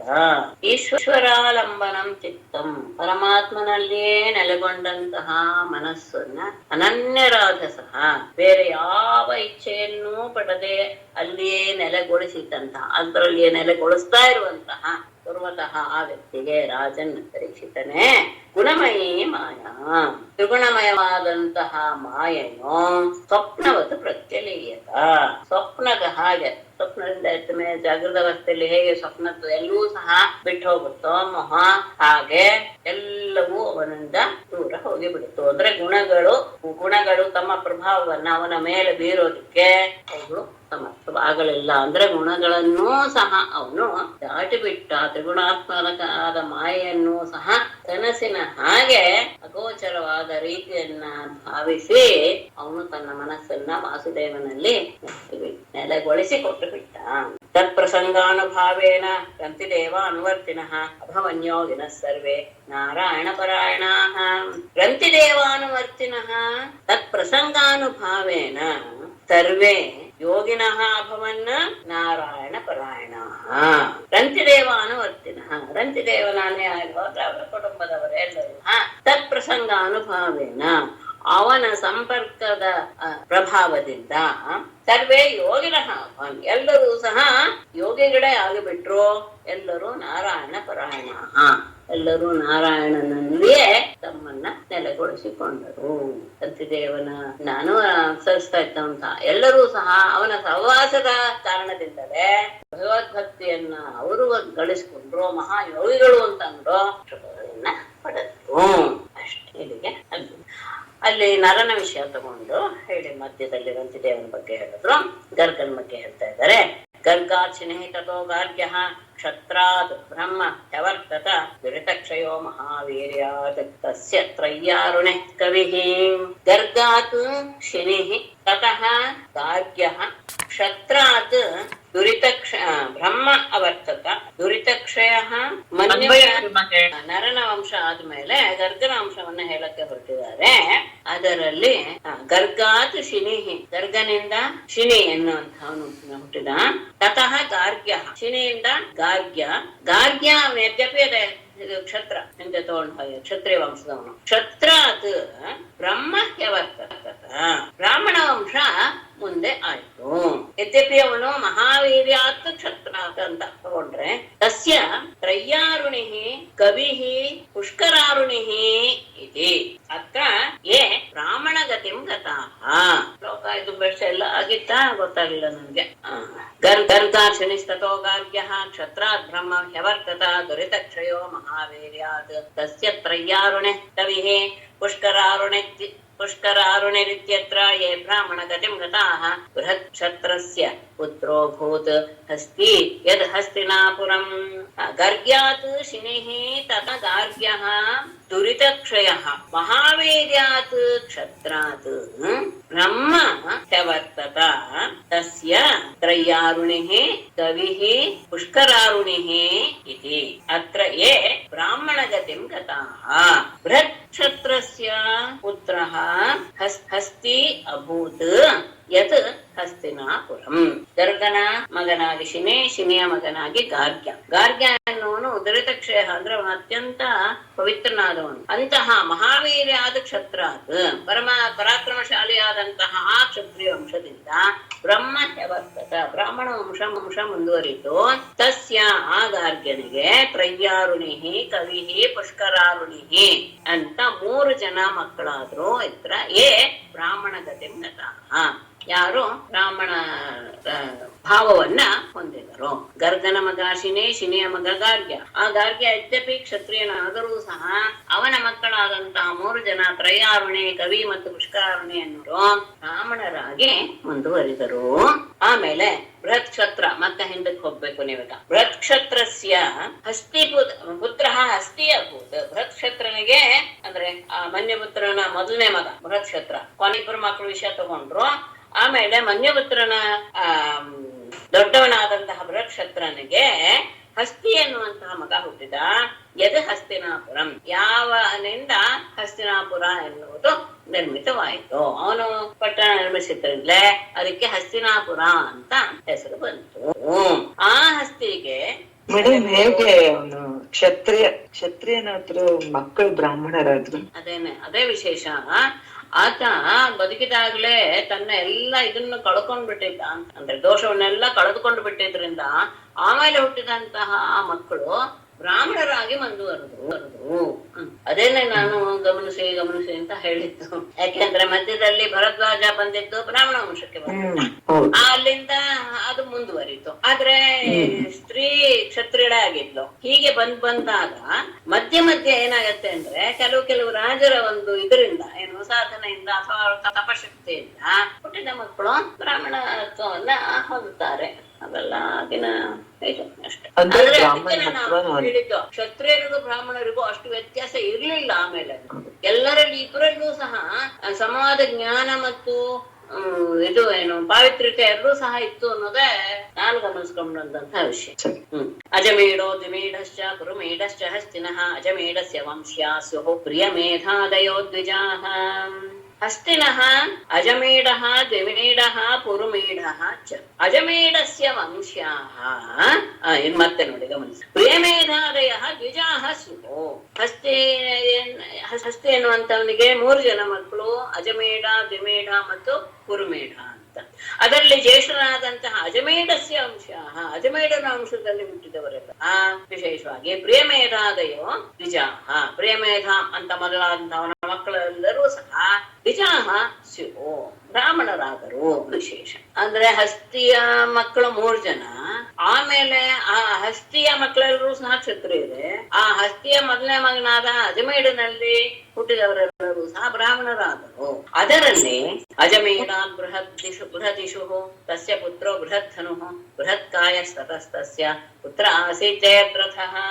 ಅಯ್ಯೋ ಮೇಡಮ್, ಅವರು ಬ್ರಾಹ್ಮಣ ಸ್ಥಾನಮಾನ ಗಳಿಸಿದ್ರು ಅಂದ್ರೆ ಅವರ ಸಾಮರ್ಥ್ಯದಿಂದ ಪಡ್ಕೊಂಡ್ರು ಅಂತನಾ ಅಥವಾ ಹುಟ್ಟಿನಿಂದಲೇ ಅವ್ರಿಗೆ ಬಂದಿದ್ದ? ಅಲ್ಲ, ಅದೇನೆ. ಅದು ಅವರು ಬ್ರಾಹ್ಮಣರ ವಂಶವನ್ನ ಬೆಳೆಸೋರು ಆದ್ರು ಅಂತ ಅವರ ಇದರಿಂದ ಅಲ್ಲ. ಅವರ ಬ್ರಾಹ್ಮಣರ ವಂಶವನ್ನ ಮುಂದುವರಿಸುವಂತಹ ವ್ರತಾರು ಇದೆಲ್ಲ ಕ್ಷತ್ರಿಯ ವಂಶದವರಲ್ಲ. ಅದರಲ್ಲಿ ಅಜಮೇಢಾತ್ ಬೃಹದಿಷು ತಸ್ಯ ಪುತ್ರ ಬೃಹದ್ಧನುಃ ತತಃ ಬೃಹತ್ಕಾಯಃ ತಸ್ಯ ಪುತ್ರ ಜಯದ್ರಥಃ ಆಸೀತ್. ಆ ಅಜಮೇಢನ ಒಬ್ಬ ಮಗನ ಹೆಸರು ಬೃಹದಿಷು ಅಂತ, ಅವನ ಮಗ ತಸ್ಯ ಪುತ್ರ ಬೃಹದ್ಧನುಃ, ಅವನ ಮಗ ತತಃ ಆ ಬೃಹದ್ಧನುವಿನ ಮಗ ಬೃಹತ್ಕಾಯ, ತಸ್ಯ ಪುತ್ರ ಜಯದ್ರಥಃ ಆಸೀತ್, ಬೃಹತ್ಕಾಯನ ಮಗ ಜಯದ್ರಥ ಅಂತ ಆದ. ತತ್ಸುತೋ ವಿಷದಸ್ತಸ್ಯ ಸೇನಜಿತ್ ಸಮಜಾಯತ ರುಚಿರಾಷ್ಟ್ರೋ ದೃಢಹನುಃ ಕಾಶ್ಯೋ ವತ್ಸಶ್ಚ ತತ್ಸುತಾಃ. ತತ್ಸುತಃ ವಿಷದಃ ತಸ್ಯ ಸೇನಜಿತ್ ಸಮಜಾಯತ ತತ್ಸುತಾಃ ರುಚಿರಾಶ್ವಃ ದೃಢಹನುಃ ಕಾಶ್ಯಃ ವತ್ಸಶ್ಚ. ತತ್ಸುತಃ ಜಯದ್ರಥನ ಮಗ ವಿಷದ, ತಸ್ಯ ಸೇನಜಿತ್ ಸಮಜಾಯತ ಅವನಿಗೆ ಮಗನಾಗಿ ಸೇನಜಿತ್ ಎನ್ನುವಂತ, ತತ್ಸುತಾಃ ಅವನ ಮಕ್ಕಳಾಗಿ 4 ಜನ, ರುಚಿರಾಶ್ವಃ ದೃಢಹನುಃ ಕಾಶ್ಯಃ ವತ್ಸಃ. ರುಚಿರಾಶ್ವ, ದೃಢಹನು, ಕಾಶ್ಯ ಮತ್ತು ವತ್ಸ ಎನ್ನುವಂತಹ 4 ಜನ ಮಕ್ಕಳು ಹುಟ್ಟಿದರು. ಜಯದ್ರಥನ ಮಗ ವಿಷದನ ಮಗ ಸೇನಜಿತ್, ಸೇನಜಿತ್ನಿಗೆ 4 ಜನ ಮಕ್ಕಳು. ಅದರಲ್ಲಿ ರುಚಿರಾಶ್ವ ಸುತಃ ಪಾರಃ ಪೃಥುಸೇನಸ್ತದಾತ್ಮಜಃ ಪಾರಸ್ಯ ತನಯೋ ನೇಪಃ ತಸ್ಯ ಪುತ್ರ ಶತಂ ತ್ವಭೂತ್. ರುಚಿರಾಶ್ವ ಸುತಃ ಪಾರಃ ತದಾತ್ಮಜಃ ಪೃಥುಸೇನಃ ಪಾರಸ್ಯ ತನಯಃ ನೀಪಃ ತಸ್ಯ ಪುತ್ರ ಶತಂ ತು ಅಭೂತ್. ರುಚಿರಾಶ್ವನ ಮಗ ಪಾರ, ತದಾತ್ಮಜಃ ಪೃಥುಸೇನಃ ಪಾರನ ಮಗ ಪೃಥುಸೇನ, ಪಾರಸ್ಯ ಅಂದ್ರೆ ಒಬ್ಬ, ಇನ್ನೊಬ್ಬ ಮಗ ಪಾರಸ್ಯ ತನಯಃ ನೀಪ, ಇನ್ನೊಬ್ಬ ಮಗನ ಹೆಸರು ನೀಪ ಅಂತ. ಅವನಿಗೆ ಆ ನೀಪನಿಗೆ ಅಂತ ಪುತ್ರ ಶತಂ ತು ಅಭೂತ್, 100 ಜನ ಮಕ್ಕಳು ಆದರು. ರುಚಿರಾಶ್ವನ ಮಗ ಪಾರನಿಗೆ 2 ಮಕ್ಕಳು, ಮೊದಲನೇವನು ಪೃಥುಸೇನ, ಇನ್ನೊಬ್ಬ ಮಗ ನೀಪ ಅಂತ. ಆ ನೀಪನಿಗೆ 100 ಜನ ಮಕ್ಕಳು ಆದರು. ಈ ನೀಪನ ಬಗ್ಗೆ ಹೇಳ್ತಾರೆ, ಸ್ವಲ್ಪ ವಿಶೇಷ ಅನಿಸ್ತಾ ಇದೆ. ಸಕೃತ್ವ್ಯಾಂ ಸ ಕೃತ್ವ್ಯಾಂ ಶುಕಕನ್ಯಾಯಾಂ ಬ್ರಹ್ಮದತ್ತಂ ಅಜೀಜನತ್ ಸಯೋಗಿ ಗವಿ ಭಾರ್ಯಾಯಾಂ ವಿಶ್ವಕ್ಸೇನಂ ಅಧಾತ್ ಸುತಂ. ಸಹ ಶುಕಕನ್ಯಾಯಾಂ ಕೃತ್ವ್ಯಾಂ ಬ್ರಹ್ಮದತ್ತಂ ಅಜೀಜನತ್. ಸಹ ಯೋಗಿ ಸಹ ಭಾರ್ಯಾಯಾಂ ವಿಶ್ವಕ್ಸೇನಂ ಸುತಂ ಅಧಾತ್ ಗವಿ ಭಾರ್ಯಾಯಾಂ. ಸಹ ಅಂದ್ರೆ ಆ ನೀಪ ಇದಾನಲ್ಲ, ನೀಪ ಶುಕನ ಮಗಳನ್ನ ಮದುವೆ ಆಗಿದ್ದ ಅಂತ ಹೇಳ್ತಾನೆ. ಆ ಶುಕ ಯದ್ಯಪಿ ಇರ್ತಾನೆ, ಬ್ರಹ್ಮಚಾರಿ ಇರ್ತಾನೆ. ಅದು ಒಂದು ವಿಷಯ ಹೇಳ್ತಾರೆ ಇವರು, ಕಥೆ ಇದೆ ಅಂತ ಹೇಳ್ತಾರೆ. ಶುಕ ತನ್ನನ್ನ ಅಂದ್ರೆ ಇವರು ದಾಸರು ಬಹಳ ದುಃಖವನ್ನ ಪಟ್ಟಾಗ ಛಾಯಾಶುಕನನ್ನ ಬಿಟ್ಟು ಹೋಗ್ತಾನೆ. ಅಂದ್ರೆ ತನ್ನ ಒಂದು ಪ್ರತಿಕೃತಿಯನ್ನ ಬಿಟ್ಟು ಹೋಗ್ತಾನೆ. ಅವನಿಗೆ ಮದುವೆ ಆಗಿರುತ್ತೆ, ಅವನು ಗೃಹಸ್ಥನಾಗಿರ್ತಾನೆ, ಅವನ ಮಗಳು ಕೃತ್ವಿ ಅಂತ ಇಲ್ಲಿ ತಗೊಳ್ತಾರೆ. ಅದು ಹೇಗೆ ಅನ್ನೋದು ಗೊತ್ತಿಲ್ಲ. ಅದೇ ಇದು ಛಾಯೆ ಅನ್ನೋದು ಒಂದು ಇದು ಸೂರ್ಯನ ಇದರಲ್ಲಿ ಗೊತ್ತಿದೆ ಅಲ್ಲ, ಸಮನ ಎನ್ನುವಳು ಆ ಸೂರ್ಯನ ತಾಪವನ್ನು ತಡಿಲಾರ್ದೆ ತನ್ನ ಛಾಯೆಯನ್ನ ಬಿಟ್ಟು ಹೋಗ್ತಾರೆ ಸೂರ್ಯನ ಹತ್ತಿರ. ಅದು ಗೊತ್ತಾಗೋದಿಲ್ಲ ಎಷ್ಟೋ ದಿವಸವರೆಗೆ ಅವನಿಗೆ, ಸೂರ್ಯನಿಗೆ. ಆಮೇಲೆ ಗೊತ್ತಾಗುತ್ತೆ. ಅದಕ್ಕೇನೆ ಶನಿ ಮತ್ತು ಇವರು ಛಾಯೆಯ ಮಕ್ಕಳು ಅಂತ ಒಂದಿದೆ. ಹಾಗೇನೆ ಈತನು ಸಹ ತಂದೆ ದುಃಖವನ್ನು ನೋಡ್ಲಾರ್ದೆ ತನ್ನ ಒಂದು ಪ್ರತಿಕೃತಿಯನ್ನ, ಛಾಯಾರೂಪದ ಪ್ರತಿಕೃತಿಯನ್ನ ಬಿಟ್ಟು ಹೋಗಿದ್ದ. ಆತ ಗೃಹಸ್ಥನಾಗಿದ್ದ. ಆ ಗೃಹಸ್ಥನಾದ ಶುಕನಿಗೆ ಒಬ್ಬಳು ಮಗಳು ಕೃತ್ವಿ ಅಂತ. ಸಹ ಅಂದ್ರೆ ಆ ಬ್ರಹ್ಮದತ್ತ ಯಾರು ನೀಪ ಆ ಶುಕನ ಮಗಳಾದಂತಹ ಕೃತ್ವಿಯನ್ನ ಮದುವೆಯಾಗಿ ಬ್ರಹ್ಮದತ್ತ ಮಜೀನ ಅಂತ ಬ್ರಹ್ಮದತ್ತನೆಂಬ ಮಗನಿಗೆ ಜನ್ಮ ಕೊಟ್ಟ. ಅವನು ಬ್ರಹ್ಮದತ್ತ ಇದ್ದಾನಲ್ಲ, ಅವನು ಬಹಳ ಯೋಗಿ ಆಗಿದ್ದವನಂತೆ. ಅವನು ಗವಿ ಭಾರ್ಯ. ಗವಿ ಅಂದ್ರೆ ಮಾತು ಎನ್ನುವ ಅರ್ಥ. ಮಾತು ಅಂದ್ರೆ ಸರಸ್ವತಿಯ ಗರ್ಭದಿಂದ ಅಂತ ಅರ್ಥ ಮಾಡ್ತಾರೆ. ಗವಿ ಭಾರ್ಯಾಯ ಸರಸ್ವತಿ ಪತ್ನಿಯಾದಂತಹ ಸರಸ್ವತಿಯಿಂದ ವಿಶ್ವಕ್ಸೇನಂ ಸುತಂ ಅಧಾತ್. ವಿಶ್ವಕ್ಸೇನನೆಂಬ ಪುತ್ರನನ್ನ ಆತ ಪಡೆದ. ಯಾರು? ಬ್ರಹ್ಮದತ್ತ. ಆತಂದೇನು ವೈಶಿಷ್ಟ್ಯ? ಜೈಗೀಷವ್ಯೋಪದೇಶೇನ ಯೋಗತತ್ರಂ ಚಕಾರಃ ಉದತ್ಸ್ವನಸ್ತತಸ್ತಸ್ಮಾತ್ ಭಲ್ಲಾದೋ ಬಾರ್ಹದೀಶವಾಹ. ಜೈಗೀಷವ್ಯೋಪದೇಶೇನ ಯೋಗತಂತ್ರಂ ಚಕಾರಃ ತತಃ ಉದತ್ಸ್ವನಃ ತಸ್ಮಾತ್ ಭಲ್ಲಾದಃ ಬಾರ್ಹದೀಶವಾಹ. ಜೈಗೀಷವ್ಯ ಎನ್ನುವಂತಹ ಮುನಿಗಳು, ಆ ಮುನಿಗಳ ಉಪದೇಶದಿಂದ ಮೇಲೆ ಹೇಳಿದಂತಹ ಏನು ಬ್ರಹ್ಮದತ್ತನ ಮಗನಾದಂತಹ ವಿಶ್ವಕ್ಸೇನ ಯೋಗತಂತ್ರಂ ಚಕಾರ, ಯೋಗಶಾಸ್ತ್ರವನ್ನ ರಚನೆ ಮಾಡಿದ್ನು. ಜೈಗೀಷವ್ಯರು ಅನ್ನುವಂಥವರೊಬ್ಬರು ಮುನಿಗಳು, ಅವರ ಹತ್ತಿರ ಶಿಷ್ಯತ್ವವನ್ನು ಪಡೆದಂತಹ ವಿಶ್ವಕ್ಸೇನ ಯೋಗಶಾಸ್ತ್ರವನ್ನು ಬರೆದ ಅನ್ನೋದು ವಿಶೇಷ. ಮತ್ತೆ ಆಮೇಲೆ ತತಃ ಉದತ್ಸ್ವನ, ವಿಶ್ವಕ್ಸೇನನ ಮಗ ಉದತ್ಸ್ವನ, ತಸ್ಮಾತ್ ಭಲ್ಲಾದ, ಅವನ ಮಗ ಭಲ್ಲಾದ ಎನ್ನು. ಹೀಗೆ ಇವರೆಲ್ಲರೂ ಸಹ ಅಜಮೇಢನ ಮಗ ಬೃಹದಿಷು ಇದ್ದಾನಲ್ಲ, ಅವನ ವಂಶಜರಾದವರೆಲ್ಲರೂ. ಆಮೇಲೆ ಅಜಮೇಢ ಆದ್ಮೇಲೆ ದ್ವಿಮೇಢ ಆಯ್ತನಲ್ಲ, ಅವನ ವಿಷಯ ತಗೋತಾರೆ. ಯವೇನರೋ ದ್ವಿಮೇಢಸ್ಯ ಕೃತಿಮಾನ್ ತತ್ಸುತ ಸ್ಮೃತಃ ನಾಮ್ನಾ ಸತ್ಯಧೃತಿರ್ಯಸ್ಯ ದೃಢನೇಮಿಃ ಸುಪಾರ್ಶ್ವಕೃತ್. ದ್ವಿಮೇಢಸ್ಯ ಯವೇನರಃ ತತ್ಸುತಃ ಕೃತಿಮಾನ್ ಸ್ಮೃತಃ ಯಸ್ಯ ನಾಮ್ನಾ ಸತ್ಯಧೃತಿಃ, ನಾಮ್ನಾ ಸತ್ಯಧೃತಿ ಅಷ್ಟೇ ಸಾಕು, ಯಸ್ಯ ದೃಢನೇಮಿಃ ಸುಪಾರ್ಶ್ವಕೃತ್. ಮತ್ತೆ ಮಧ್ಯ ತಗೋತಾರೆ, ಅವನೊಂದ್ಸತಿ ಇಲ್ಲ. ದ್ವಿವೇಡಸ್ಯ ಯವೀನರಃ, ದ್ವಿವೇಡನಿಗೆ ಯವೀನರ ಎನ್ನುವಂತಹ ಮಗ, ತತ್ಸುತಃ ಕೃತಿಮಾನ್, ಅವನ ಮಗ ಕೃತಿಮಾನ್ ಅಂತ, ಅವನ ಮಗ ಸತ್ಯಧೃತಿ, ನಾಮ್ನಾ ಸತ್ಯಧೃತಿ, ಅವನ ಮಗ ಸತ್ಯಧೃತಿ ಅಂತ. ಯಸ್ಯ ದೃಢನೇಮಿಃ, ಯಾರ ಮಗನಾಗಿ? ದೃಢನೇಮಿ, ದೃಢನೇಮಿಯ ಮಗ ಸುಪಾರ್ಶ್ವಕೃತ್ ಅಂತ ನೀವು ತಗೊಳ್ಬೇಕು ಅಷ್ಟೇ, ಆ ಶಬ್ದ ಇಲ್ಲ ಆಕ್ಚುಲ್ ಆಗಿ. ಆದ್ರೆ ಚ ಹಾಕ್ತಾ ಇರೋದ್ರಿಂದ ಇಬ್ಬರಲ್ಲ, ಒಬ್ಬೊಬ್ರೇನೆ. ದ್ವಿಮೀಢನ ಮಗ ಯವೀನರ, ಕ್ಷಮಿಸಿ, ಯವೀನರನ ಮಗ ಕೃತಿಮಾನ್, ಕೃತಿಮಾನನ ಮಗ ಸತ್ಯಧೃತಿ, ಸತ್ಯಧೃತಿಯ ಮಗ ದೃಢನೇಮಿ, ದೃಢನೇಮಿಯ ಮಗ ಸುಪಾರ್ಶ್ವ ಕೃತ್. ಮೇಡಮ್, ಇವರೆಲ್ಲ ಕ್ಷತ್ರಿಯರ ವಂಶಕ್ಕೆ ಬರ್ತಾರ? ಹೌದು, ಇವರೆಲ್ಲ ಕ್ಷತ್ರಿಯರು ಈಗ. ಹೌದು. ಆಮೇಲೆ ಸುಪಾರ್ಶ್ವಾತ್ ಸುಮತಿಸ್ತಸ್ಯ ಪುತ್ರ ಸನ್ನತಿಮಾಂಸ್ತತಃ ಕೃತಿಭಿರಣ್ಯನಾಭಾದ್ಯಃ ರೋಗಂ ಪ್ರಾಪ್ಯ ಜಗೌ ಸ್ಮ ಷಟ್. ಸುಪಾರ್ಶ್ವಾತ್ ಸುಮತಿಃ ತಸ್ಯ ಸನ್ನತಿಮಾನ್ ತಸ್ಯ ಕೃತಿಃ ಯಹ ಹಿರಣ್ಯನಾಭಾತ್ ಯೋಗಂ ಪ್ರಾಪ್ಯ ಷಟ್ ಮುಂದೆ ಇದೆ ಸಂಹಿತಾಃ ಜಗೌ. ಮುಂದಿನ ಶ್ಲೋಕದಲ್ಲಿ ಪ್ರಾಚ್ಯಸಾಮ್ನಾಂ ಸಂಹಿತಾಃ ಷಟ್ ಜಗೌ. ಅಲ್ಲಿಗೆ ಮುಂದೆ ಅಷ್ಟು ಮಾತ್ರ ತಗೊಂಡು ಹೇಳ್ತಿದ್ದೇನೆ. ಸುಪಾರ್ಶ್ವನ ಮಗ ಸುಮತಿ, ಸುಮತಿಯ ಮಗ ಸನ್ನತಿಮಾನ, ಸನ್ನತಿಮಾನನ ಮಗ ಕೃತಿ. ಆ ಕೃತಿ ಇದಾನಲ್ಲ ಆತ ಹಿರಣ್ಯನಾಭನಿಂದ ಅಂದ್ರೆ ಬ್ರಹ್ಮನಿಂದ ಯಹ ಯಾವ ಕೃತಿಯು ಅಂತ ಅರ್ಥ. ಯಹ ಯಾವ ಕೃತಿಯು ಹಿರಣ್ಯನಾಭನಿಂದ ಯೋಗ ವಿದ್ಯೆಯನ್ನು ಪಡೆದು ಪ್ರಾಚ್ಯಸಾಮ್ನಾಂ ಸಂಹಿತ ಷಟ್ ಸಂಹಿತಾ ಜಗೌ. ಪ್ರಾಚ್ಯಸಾಮ ಎನ್ನುವಂತಹ ಋಗ್ವೇದದ 6 ಸಂಹಿತೆಗಳನ್ನ ಹೇಳಿದ್ದ ಅನ್ನೋದು ವಿಶೇಷ. ಮಧ್ಯದಲ್ಲಿರುವಂತಹ ಕೃತಿ ಅನ್ನುವಂಥ ನೀಪೋ ಹ್ಯುಗ್ರಾಯುಧಸ್ತತಃ ತಸ್ಯ ಕ್ಷೇಮ್ಯಃ ಸುವೀರೋಧ ಸುವೀರಸ್ಯ ರಿಪುಂಜಯಃ. ಮಧ್ಯದಲ್ಲಿ ನೀಪ ಕೃತಿಯ ಪುತ್ರ ಅಂತ ಅರ್ಥ ಇಲ್ಲಿ. ತತಃ ನೀಪಃ, ಆಮೇಲೆ ಉಗ್ರಾಯುಧಃ, ತಸ್ಯ ಕ್ಷೇಮ್ಯಃ ಅಥ ಸುವೀರಃ ಸುವೀರಸ್ಯ ರಿಪುಂಜಯಃ. ಕೃತಿಯ ಮಗ ನೀಪ. ಆ ಕೃತಿಯ ಒಂದು ವೈಶಿಷ್ಟ್ಯ ನಾವು ಇಟ್ಕೊಳ್ಬೇಕು. ಯೋಗ ವಿದ್ಯೆಯನ್ನ ಅವನು ಹಿರಣ್ಯನಾಭದಿಂದ ಪಡೆದು ರಾಜ್ಯಸಾಮ ಎನ್ನುವಂತಹ ಋಗ್ವೇದದ 6 ಸಂಹಿತೆಗಳನ್ನ ರಚನೆ ಮಾಡಿದ್ದ ಅನ್ನೋದು ಹೇಳಿದ್ದ ಅನ್ನೋದು ಒಂದು ವಿಶೇಷ. ಆ ಕೃತಿಯ ಮಗ ನೀಪ, ಅವನ ಮಗ ಉಗ್ರಾಯುಧ, ತಸ್ಯ ಕ್ಷೇಮ್ಯ, ಅವನ ಮಗ ಕ್ಷೇಮ್ಯ, ಕ್ಷೇಮ್ಯನ ಮಗ ಸುವೀರ, ಸುವೀರನ ಮಗ ರಿಪುಂಜಯ. ತಥೋ ಬಹುರಥೋ ನಾಮ ಕುರುಮೇಢೋ ಅಪ್ರಜೋ ಅಭವತ್ ನಲಿನ್ಯಾಂ ಅಜಮೇಢಸ್ಯ ನೀಲ ಶಾಂತಿ ಸ್ತುತಸ್ತತಃ.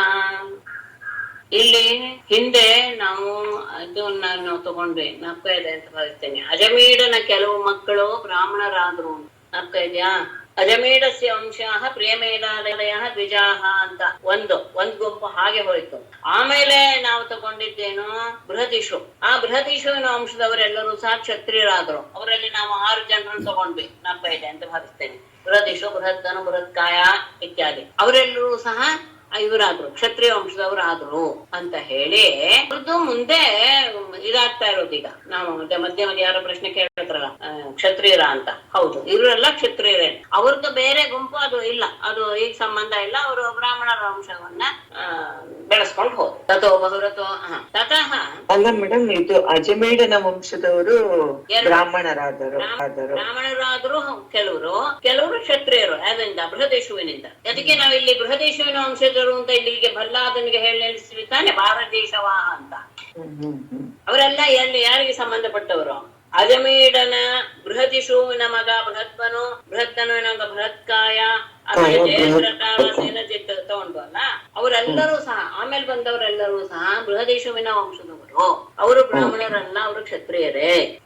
ಅವನ ಒಂದು ಗುಂಪು ಬ್ರಾಹ್ಮಣರ ಇದಾಯ್ತು ವಂಶವನ್ನ. ಇಲ್ಲಿ ನೀಪ ಇಬ್ರು ಬರ್ತಾರಲ್ಲ, ಇಬ್ರು ಬೇರೆ ಬೇರೆ. ಹೌದು, ಬೇರೆ ಬೇರೆ ಬೇರೆ ಬೇರೆ. ಈ ನೀಪ ಬೇರೆ, ಈ ಕೃತಿಯ ಮಗ ನೀಪ ಬೇರೆ. ಶುಕ್ರನ ಮಗಳನ್ನ ಮದುವೆ ಅದೇ ಕೃತ್ರಿಯ ಮಗ, ಇವನು ಕೃತಿಯ ಮಗ ಅಲ್ಲ. ಅವಳು ಕೃತ್ವಿ, ಅವಳು ಸ್ತ್ರೀ. ಇಲ್ಲಿ ಕೃತಿ ಪುರುಷ. ಆಮೇಲೆ ಆ ರಿಪುಂಜಯನ ಮಗ ಬಹುರಥ. ಆಮೇಲೆ ದ್ವಿಮೇಢ ಮತ್ತೆ ಏನ್ ತಗೊಂಡ್ರೆ ಪುರಮೇಢ ಅಂತ 3 ಜನ. ಯಾರಿಗೆ? ಹಸ್ತಿಗೆ 3 ಜನ ಮಕ್ಕಳು. ಅಜಮೇಢ, ದ್ವಿಮೇಢ, ಪುರಮೇಢ. ಅಜಮೇಢ ವಂಶ ಹೇಳದ್ಮೇಲೆ ದ್ವಿಮೇಢನ ವಂಶವನ್ನು ಮಧ್ಯದಲ್ಲಿ ತಗೊಂಡು ಅದು ಇಲ್ಲಿಗೆ ನಿಲ್ಲಿಸಿದ್ರು. ಎಲ್ಲಿಗೆ? ರಿಪುಂಜಯನಿಗೆ ನಿಲ್ಲಿಸಿದ್ರು. ಅಲ್ಲ, ರಿಪುಂಜಯ ಅಲ್ಲ. ತತಃ ಬಹುರಥೋ ನಾಮ. ರಿಪುಂಜಯ ಆದ್ಮೇಲೆ ಬಹುರಥ ಆಯ್ತು. ಪುರಮೇಢ ಅಪ್ರಜಃ ಅಭವತ್. ಆ ಪುರಮೇಢ ಇದಾನಲ್ಲ, ಯಾರು? ಅಜಮೇಢ, ಪುರಮೇಢ 3ನೇವನು. ಅವನಿಗೆ ಮಕ್ಕಳಿರ್ಲಿಲ್ಲ. ಆ ಅಜಮೇಢನಿಗೆ ಇನ್ನೊಬ್ಬ ಹೆಂಡತಿ ಇಲ್ಲಂತೆ. ನಲಿನ್ಯಾಂ ಅಜಮೇಢಸ್ಯ ನಲಿನ್ಯಾಂ ನೀಲಃ ಶಾಂತಿಃ ಸುತಃ ತತಃ ಶಾಂತೇಃ. ಮುಂದೆ ಅಜಮೇಢಸ್ಯ ನಲಿನ್ಯಾಂ. ಆ ಅಜಮೇಢನಿಗೆ ಅಂದ್ರೆ ಮೊದಲನೇ ಮತ್ತೆ ಅಲ್ಲಿಗೆ ಬರ್ಬೇಕು. ನಲಿನಿ ಎಂಬುವಳಲ್ಲಿ ನೀಲ ಎನ್ನುವಂತಹವನ ಜನನವಾಯಿತು. ಆಮೇಲೆ ಅವನ ಮಗ ಸುತಃ ಶಾಂತಿಗೆ. ಅವನ ಮಗ ಶಾಂತಿ. ಶಾಂತೇಃ ಸುಶಾಂತಿಃ ತತ್ಪುತ್ರಃ ಪುರುಜೋರ್ಕಸ್ತತೋ ಭವತ್ ಭರ್ಮ್ಯಾಶ್ವಸ್ತನಯಸ್ತಸ್ಯ ಪಂಚಾಸನ್ಮುದ್ಗಲಾದಯಃ. ಈಗ ನಮ್ಗೆ ಪಾಂಚಾಲ ಬರ್ಬೇಕು. ಅಲ್ಲಿವರೆಗೂ ಇದನ್ನ ನೀವು ಹೆಸರನ್ನ ನಾಮಕರಣ ಹೇಳ್ಕೊ ಬರ್ಬೇಕು. ಶಾಂತೆ ತತಃ ಶಾಂತೆ ಶಾಂತಿ ತತ್ಪುತ್ರಃ ಪುರುಜಃ ತತಃ ಅರ್ಥಃ ಅಭವತ್. ತತಃ ತಗೊಳ್ಳೋಕೆ ತಸ್ಯ ಭರ್ಮ್ಯಾಶ್ವಃ ತನಯಃ. ಯಾರು ಅಂದ್ರೆ ಮುಂದೆ ಯವೀನರೋ ಬೃಹದಿಷು, ಇವ್ರು ಬೇರೆ ಬೇರೆ ಮತ್ತೆ ಯವೀನರ ಬೃಹದಿಷು ಎಲ್ಲ. ಕಾಂಪಿಲ್ಯ ಸಂಜಯ ಸುತಾಹ. ನಾನು ಅರ್ಥ ಹೇಳ್ಕೊಂಡ್ ಬಂದ್ಬಿಡ್ತೀನಿ, ಆಮೇಲೆ ಒಂದೆರಡು ಮೂರು ಶ್ಲೋಕನು ಒಟ್ಟಿಗೆ ಹೇಳ್ತೇನೆ. ಅಲ್ಲಿ ಶಾಂತಿ ಅಂತ ಹುಟ್ಟಿದ ಮೇಲೆ ಶಾಂತಿಯ ಮಗ, ಶಾಂತೇಹೇ ಸುಶಾಂತಿ, ಶಾಂತಿಯ ಮಗ ಸುಶಾಂತಿ ಆದ. ತತ್ಪುತ್ರ ಪುರುಜ, ಅವನ ಮಗ ಪುರುಜ. ತತಃ ಅರ್ಕಃ ಅಭವತ್, ಪುರುಜನ ಮಗ ಅರ್ಕ ಅನ್ನುವನು ಹುಟ್ಟಿದ. ಅರ್ಕನಿಗೆ, ತಸ್ಯ ಅರ್ಕನಿಗೆ ಭರ್ಮ್ಯಾಶ್ವ ತಾನೆ, ಭರ್ಮ್ಯಾಶ್ವ ಎನ್ನುವಂತಹ ಮಗ ಹುಟ್ಟಿದ.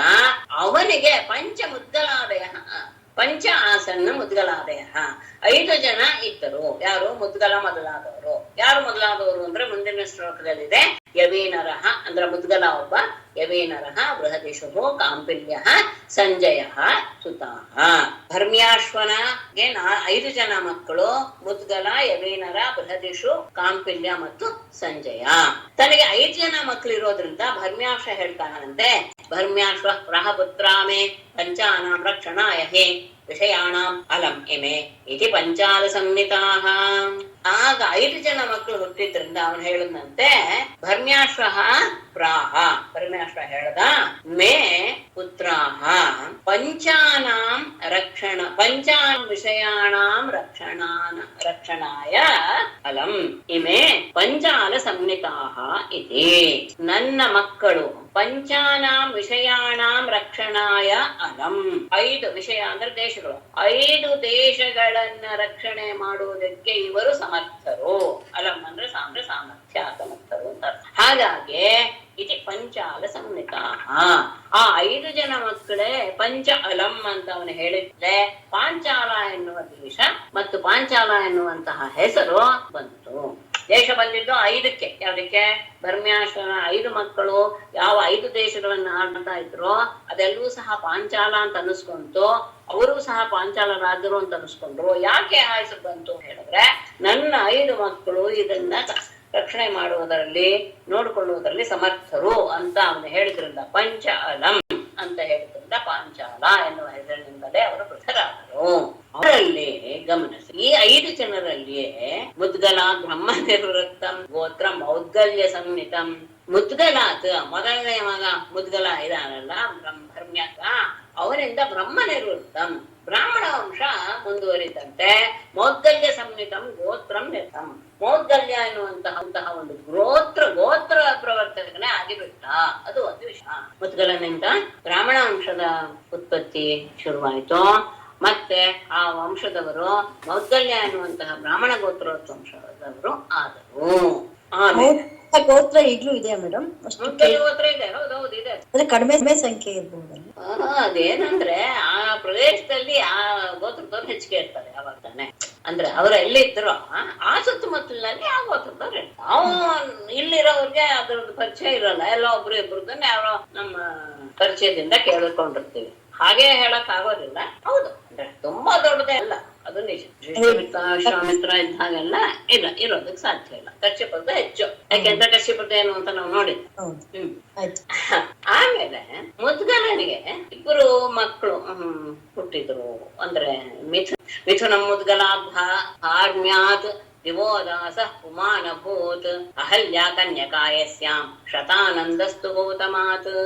ಭಾರ್ಮ್ಯಾತ್ ಮುದ್ಗಲಾತ್ ಮಿಥುನಂ ದಿವೋದಾಸಃ ಪುಮಾನ್ ಕನ್ಯಕಾ ಅಹಲ್ಯಾ ಅಭೂತ್ ಯಸ್ಯಾಂ ಗೌತಮಾತ್ ಶತಾನಂದಃ. ಭಾರ್ಮ್ಯಾತ್ ಅಂದ್ರೆ ಭರ್ಮ್ಯಾಶ್ವನ ಮಗನಾದ ಮುದ್ಗಲಾತ್, ಮುದ್ಗಲನಿಂದ ಮಿಥುನಂ ಯುಗಲ ಜೋಡಿ ಹುಟ್ಟಿತು. ದಿವೋದಾಸಃ ಪುಮಾನ್ ಅಭೂತ್, ಅದರಲ್ಲಿ ದಿವೋದಾಸ ಎನ್ನುವಂತಹ ಪುತ್ರ, ಕನ್ಯಕಾ ಅಹಲ್ಯ, ಮಗಳ ಹೆಸರು ಅಹಲ್ಯೆ. ಯಸ್ಯಾಂ ಯಾವ ಅಹಲ್ಯೆಯಲ್ಲಿ ಗೌತಮಾತ್ ಶತಾನಂದಃ, ಗೌತಮರಿಂದ ಶತಾನಂದನೆಂಬ ಮಗನು ಹುಟ್ಟಿದನು.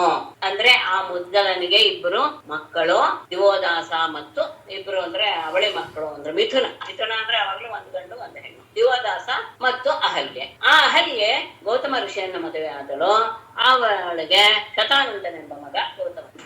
तस्य सत्यधृते पुत्रः धनुर्वेदविशारदः शरद्वान् तत्सुतो यस्मात् उर्वशी दर्शनात् किल। तस्य पुत्रः धनुर्वेदविशारदः सत्यधृतिः तत्सुतः शरद्वान् यस्मात् उर्वशी दर्शनात् शरस्तम्भे अपतत्रेतः मिथुनं तदभूच्छुभं तद्दृष्ट्वा कृपया अगृह्णात् शन्तनुर्मृयां चरन् कृपः कुमारः कन्या च द्रोणपत्नी अभवत् कृपे। यस्मात् उर्वशी दर्शनात् रेतः शरस्तम्भे अपतत् किल तत् शुभं मिथुनम् अभूत्। तत् दृष्ट्वा शन्तनुः मृगयां चरन् शन्तनुः तत् दृष्ट्वा कृपया अगृह्णात् कुमारः कृपः कन्या च कृपे द्रोणपत्नी अभवत्। ಒಂದೇ ಇದರಲ್ಲಿ ಸುಮಾರು ಕಥೆ ಹೇಳ್ಬಿಟ್ಟಿದ್ದಾರೆ. ಶತಾನಂದರು ಗೌತಮರ ಮಗ ಶತಾನಂದರ ಮಗ ಸತ್ಯ ಆತ ಧನುರ್ವೇದದಲ್ಲಿ ಬಹಳ ಪಂಡಿತನಾಗಿದ್ದ. ಧನುರ್ವೇದ ವಿಶಾಲಃ ಸತ್ಯಧೃತಿಃ ತಸ್ಯ ಪುತ್ರಃ ತಸ್ಯ ಶತಾನಂದಸ್ಯ ಪುತ್ರಃ ತತ್ಸುತಃ ಶರದ್ವಾನ್. ಆ ಸತ್ಯಧೃತಿಯ ಮಗ ಶರದ್ವಾನ್ ಅಂತ. ಆ ಶರದ್ವಾನ ವಿಷಯ ಏನಂದ್ರೆ ಯಸ್ಮಾತ್ ಯಾವ ಆ ಶರದ್ವಾನನಿಂದ ಉರ್ವಶಿ ದರ್ಶನಾತ್ ಒಮ್ಮೆ ಉರ್ವಶಿಯನ್ನ ನೋಡಿದ್ದರಿಂದ ರೇತಃ ಆತನ ವೀರ್ಯವು ಶರಸ್ತಂಭೆ ಅಪತ್ ಹುಲ್ಲಿನ ಜಂಡು ಹುಲ್ಲಿನ ಮೇಲೆ ಅವನ ವೀರ್ಯ ಬಿದ್ಬಿಡ್ತು. ತದ್ ಶುಭಂ ಮಿಥುನಂ ಅಭೂತ್. ಅದು ಅತ್ಯಂತ ಪವಿತ್ರವಾದ ಲಕ್ಷಣಗಳುಳ್ಳಂತಹ ಒಂದು ಜೋಡಿ ಮಕ್ಕಳಾದ್ವು. ಅಂದ್ರೆ ಹೆಣ್ಣು ಒಂದು ಮಿಥುನ, ಒಂದು ಹೆಣ್ಣು ಮಗು ಒಂದು ಗಂಡು ಮಗು ಆಯ್ತು. ಮೃಗಯಾಂ ಚರನ್ ಶಂತನು. ಆಗ ಅಲ್ಲಿ ಬೇಟೆಯಾಡ್ದ ಬಂದಂತಹ ಶಂತನು ತದೃಷ್ಟ ಆ ಇದರಲ್ಲಿ ಗಂಡು ಹೊಲಿನಲ್ಲಿ ಬಿದ್ದಂತಹ ಎರಡು ಮಕ್ಕಳನ್ನು ನೋಡಿ ಕೃಪಯ ಕಾರಣ ದಯೆಯನ್ನ ಹೊಂದಿದಂತಹ ಮಗುವಿನ ಮಕ್ಕಳ ಬಗ್ಗೆ ದಯೆಯನ್ನು ಹೊಂದಿದವನು ಆ ಎರಡು ಮಕ್ಕಳನ್ನ ಸ್ವೀಕರಿಸಿದ. ಯಾರವರು ಅಂದ್ರೆ ಕುಮಾರಃ ಕೃಪಃ, ಅದನ್ನೇ ಕೃಪಾ ಎನ್ನುವಂತ ಹೆಸರಿನವನು. ಕನ್ಯಾಚ ಕೃಪಿ, ಮಗಳು ಕೃಪೆ, ಅವಳು ದ್ರೋಣ ಪತ್ನಿ ಅಂತ. ದ್ರೋಣನ ಮಗಳ ಹೆಂಡತಿ ಅದು. ಅಂದ್ರೆ ಶತಾನಂದರ ಮಗ ಸತ್ಯಧೃತಿ, ಸತ್ಯಧೃತಿಯ ಮಗ ಶರದ್ವಾನ. ಶರದ್ವಾನ್ಗೆ ಇಬ್ಬರು ಮಕ್ಕಳು. ಅದು ಹೇಗೆ ಆಯ್ತು ಅಂತ ಹೇಳಿದ್ದಾರೆ. ಉರ್ವಶಿಯ ದರ್ಶನದಿಂದ ವೀರಸ್ಖಲನವಾಗಿ ಅದು ಆ ಜೊಂಡು ಹುಲ್ಲಿನ ಮೇಲೆ ಬಿದ್ದಾಗ ಅಲ್ಲಿ ಎರಡು ಮಕ್ಕಳು ಅದರಲ್ಲಿಯೇ ಜನಿಸಿರುವ ಅತ್ಯಂತ ಪವಿತ್ರವಾದಂತಹ ಲಕ್ಷಣಗಳುಳ್ಳಂತಹ ಆ ಮಕ್ಕಳನ್ನ ಬೇಟೆಗೆ ಬಂದಂತಹ ಶಂತನು ನೋಡಿ ಅವನಿಗೆ ಅವಳ ಬಗ್ಗೆ ಅಯ್ಯೋ ಅನ್ನಿಸ್ತು. ಹಾಗೆ ಕೃಪಾಭಾವದಿಂದ ಅದನ್ನು ತೆಗೆದುಕೊಂಡು ಮಗನಿಗೆ ಅಂದ್ರೆ ಗಂಡು ಮಗುವಿಗೆ ಕೃಪಾ ಅಂತ ಹೆಸರಿಟ್ಟ, ಹೆಣ್ಣು ಮಗಳಿಗೆ ಋದ್ಗಿ ಅಂತ ಹೆಸರಿಟ್ಟ. ಆ ಕೃಪಿನೇ ದ್ರೋಣನ ಪತ್ನಿ ಆದವು. ಶ್ರೀಮದ್ಭಾಗವತೆ ಮಹಾಪುರಾಣೇ ನವಮಸ್ಕಂಧೆ ಏಕವಿಂಶತಿತಮೋऽಧ್ಯಾಯಃ. ನಾರಾಯಣಂ ನಮಸ್ಕೃತ್ಯ ನರಂ ಚೈವ ನರೋತ್ತಮಂ ದೇವೀಂ ಸರಸ್ವತೀಂ ಜಯಮುದೀರಯೇತ್. ಸರ್ವೇ ಭವಂತು ಸುಖಿನಃ, ಸರ್ವೇ ಸಂತು ನಿರಾಮಯಾಃ, ಸರ್ವೇ ಭದ್ರಾಣಿ ಪಶ್ಯಂತು, ಮಾ ಕಶ್ಚಿತ್ ದುಃಖಭಾಗ್ ಭವೇತ್. ಧನ್ಯವಾದಗಳು ಮೇಡಮ್. ನಮಸ್ತೆ. ಧನ್ಯವಾದಗಳು.